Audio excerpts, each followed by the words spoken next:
Good morning, good afternoon. I'm Chris Mercier. We're not really live, but we're here in Grand Ronde and we're about to do a cooking demonstration. And this is part of our community conversation that we do at least once a year. It's kind of an alliance between us, Mary Polk Food Share, Oregon State University, and ISCM Muck Muck House. And our theme this year for our community conversation is when the lights go out. Because earlier this year, here in Grand Ronde, but also in the surrounding area, we were hit by a really bad ice storm. Electricity went out here in Grand Ronde proper, I guess you could say, for what, almost 48 hours? And probably where you live. 8 days for us. Yeah, 8 days down the road. So that got us thinking about how could we tackle food issues in those kind of emergency situations. And our idea was that we want to help people prepare to have foods that they can eat and consume when the electricity goes out, and maybe the only thing they have is like a little kerosene cooker. And so the point of this is just learning how to deal with your food issues when you're in an emergency situation, like is basically what we dealt with last February.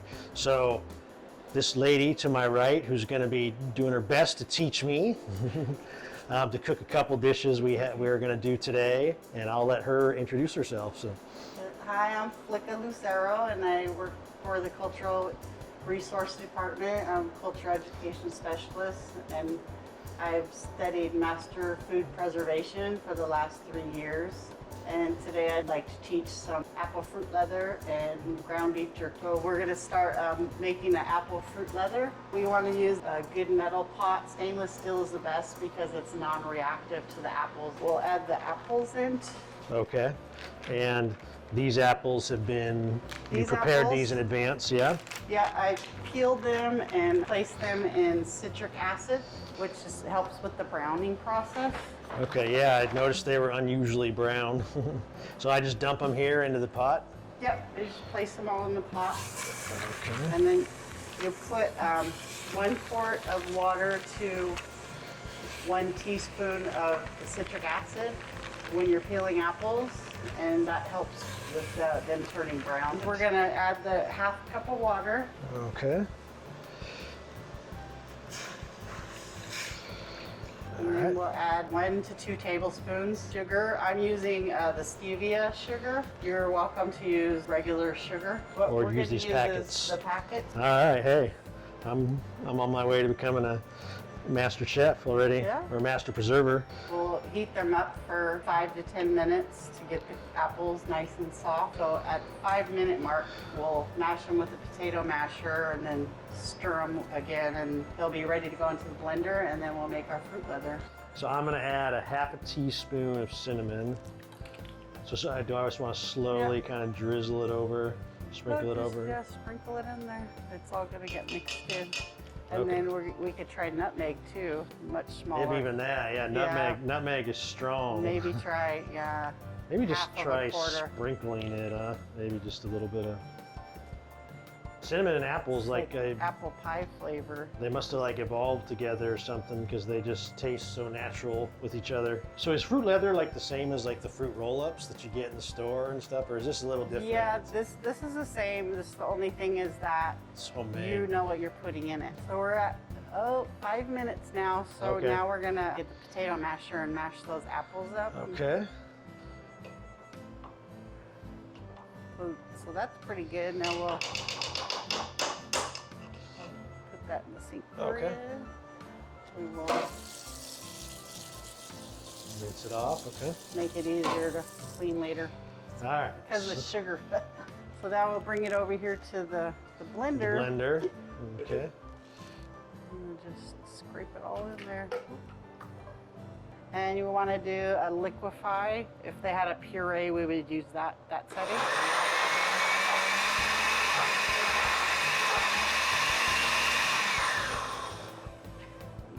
Take it out, shake it. We'll do it so it's the consistency of applesauce. Try to check it. Ooh, steaming. Looks like baby food. Baby food, yeah. So I'll set that aside here, and we're gonna get our we'll get our dehydrator? hydrator ready. Okay. So we're going to use today the Nesco food dehydrator. For this setting, for fruit, we want it at a kind of lower setting, so we're going to use it at the 116 Fahrenheit degree. The higher degrees are for beef jerky and other things that you need a higher temperature for food safety. Okay. And then we're putting this press and wrap, which is kind of like saran wrap, over the top. Yeah. Presumably so the sauce doesn't leak down into the lower trays, right? Yes. For this one, we're just going to kind of leave the hole open. Make sure we cover the whole tray and leave a little lip there on it, Okay. just so everything doesn't fall to the Then- bottom.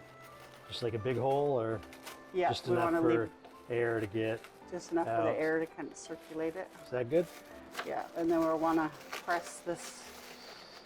Nice thing about pressing still is that you can press it together and it'll Stick together. kind of make it sealed so that the liquid doesn't get everywhere. Okay. And then you just pour it out, huh? You make kind of a crushed apple donut. I'm going to get a new one, get a new spatula. Oh, you can lay that out if you want, and I'll just spread it out nice and thin. yeah, we're going to try and get it to an even thin layer. Is it better to like push it out towards the edges? Yeah, and Okay. spread it out. It's kind of like icing a cake. Yeah, and I have not done that in years. Yeah, that looks Yeah. pretty good. So now we're gonna take it and just kind of tap it. I don't know if you ever learned, like when you put a cake in the pan and kind of Oh yeah, yeah. smash it on the counter, get all the air bubbles out, and if you need Okay. to, kind of tilt. We just want to kind of avoid the too thick in certain spots because this part will be done and this part Okay. won't be. It's a lot better. Yeah, I mean, I wouldn't It's know. close. My first time, so I was like, okay, well, it looks good to me. So we're gonna place that in here, and then we'll put the lid on. And we're gonna plug it in. And we'll set a timer, so in about 45 minutes, we'll take off the lid and we'll move the tray down to the next spot. We'll rotate those, and then every half an hour you'll keep doing that. That just makes sure that it's getting even, because the heat might go through the hole and be coming back up. So just make sure that it's evenly, and we can also turn it. Okay. And Good. to check that when it's done, you're gonna feel it, and it's gonna be sticky to the touch when it's not done. And when it is done, your fingers won't stick to it anymore, and it'll feel like leather. And Hence the that's name when it's fruit ready leather. to go. Yeah. Also, if you don't have a food dehydrator at home, you can also use a baking pan with a sheet of parchment paper on it, and you'll just put it into your oven at your lowest setting, which is typically about 170 degrees. And you'll place it in the oven, and you can use like a wooden spoon is what I did, and you'll want to place it in there with a small spacing about there, and that's how you dehydrate in your oven. So this is about 30 minutes into the cooking process. As it cooks, it's going to get a little lighter and more transparent in color. And then we have the finished product over there. We have in our bowl some ground beef, and from what I've been told, if you do this, you want to pay attention to the fat content on the ground beef. This is about, what, 93%? 93% and 7% fat. Some of the ground beefs you'll see in grocery store, if you don't pay attention, some of them will be like 70% and then 30% fat. So pay attention to the label on your ground beef for the fat content, and the less fat, the better. Yeah, right? and you can use venison, elk meat, deer meat is really good for this as well. Okay, so with this, We're gonna go ahead and we'll add all of our seasonings into one bowl and then our liquids into another bowl. okay. So these are the seasonings here. Yep, for the seasonings, we always want to have a salt. That just helps with preserving it and curing it. So a tablespoon, I take it, because you have the tablespoon out. Yep, we're gonna use, that's Italian seasoning. You can use Italian, onion, garlic. You can add chili powder, chili flakes, any kind of extra seasoning that you want. About half a tablespoon, just to taste. Okay. And how much black pepper are we gonna add? We're gonna add a tablespoon. A tablespoon, okay. This will be nice and spicy. And just for flavoring, like if you want to add the granulated, we use granulated rather than garlic salt. And also for the onions is either fresh chopped onions or onion powder, so we don't add more salt to the recipe. Okay. Tablespoon chopped onion, roughly a tablespoon. And then we have the garlic powder. Tablespoon of garlic powder.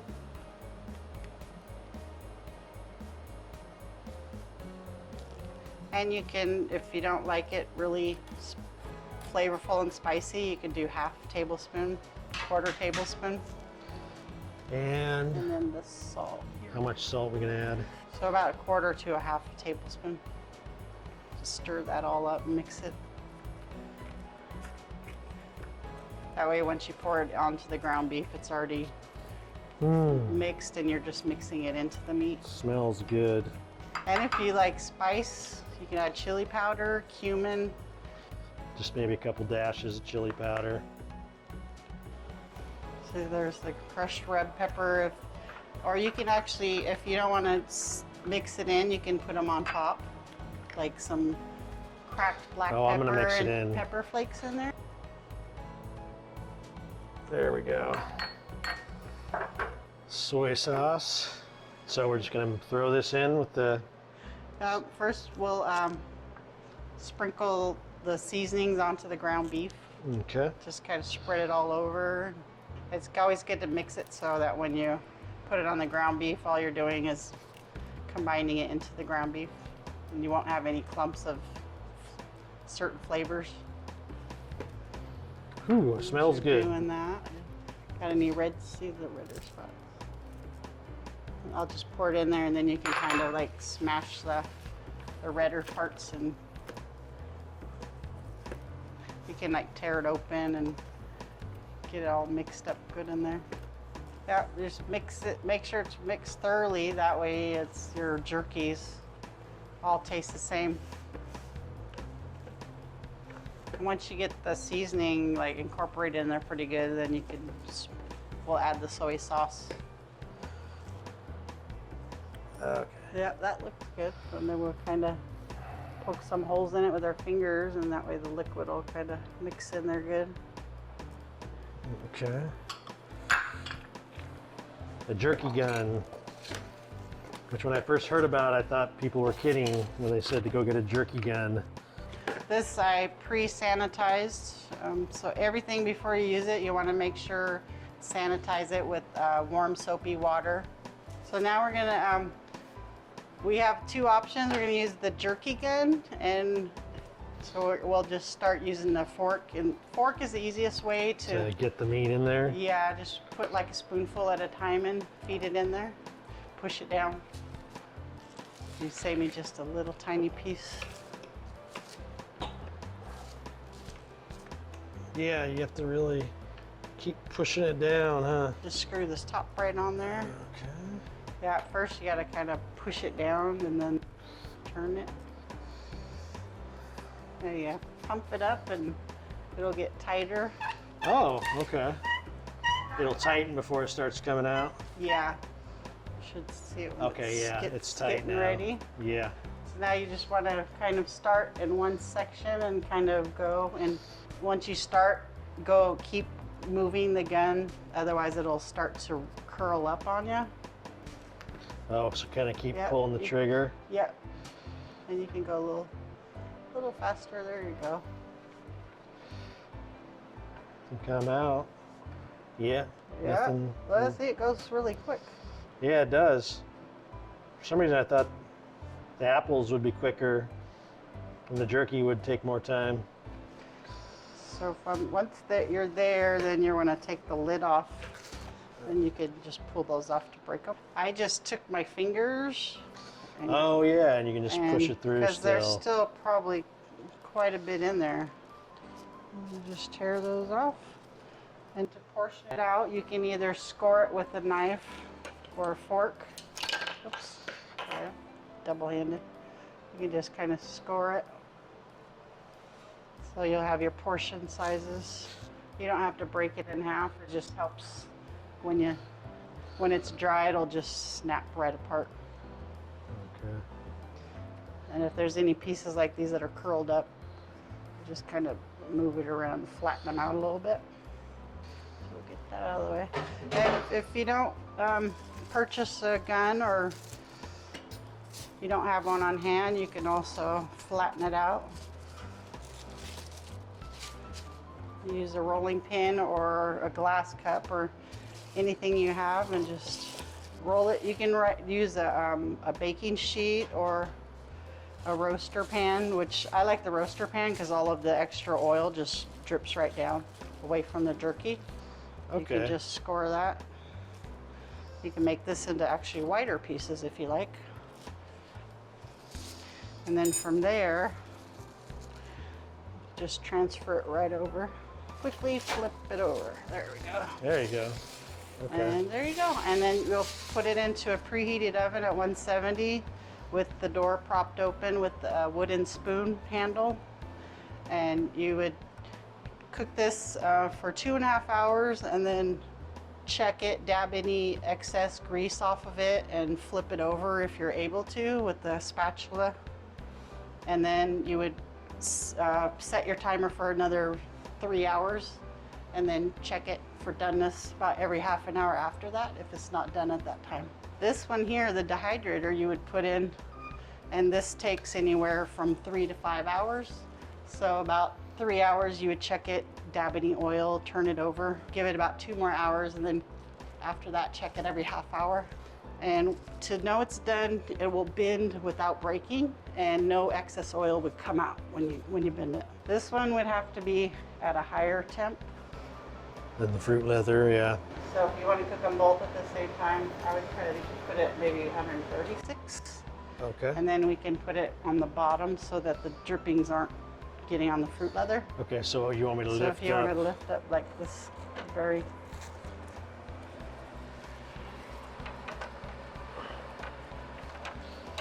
And then just put that right on top. For extra food safety, you want to heat your oven to 270 degrees and put your beef jerky in there after dehydrating it for 10 minutes. And that just brings the internal temp up to 160 degrees. And that ensures that any bacteria or pathogens are killed in the cooking process. And how long will like the jerky keep? Forever? If you put it in a Ziploc bag or mason jar, like with a tight lid, you can keep it in the fridge for up to 2 weeks. And then if you put it in a freezer bag, you can freeze it for up to a year. So thank you again, Flicka, for showing me and others how to do this. And this will be very valuable food in the case we ever have another blackout like we did. What we made here isn't going to have some of the funky chemicals that you're going to get in a lot of store-bought food. Mm-hmm. You know, it's been made with your own hands, so it's going to be healthy and it's going to be exactly how you want it. And this is ideal food for when we have those situations where we lose power, which doesn't happen very often in Grand Ron, but it can happen. Yeah. And earlier this year, it caught us all off guard. So this is a good way to be prepared. Yeah. So, thank you. Thank you. Ayumasi. Ayumasi.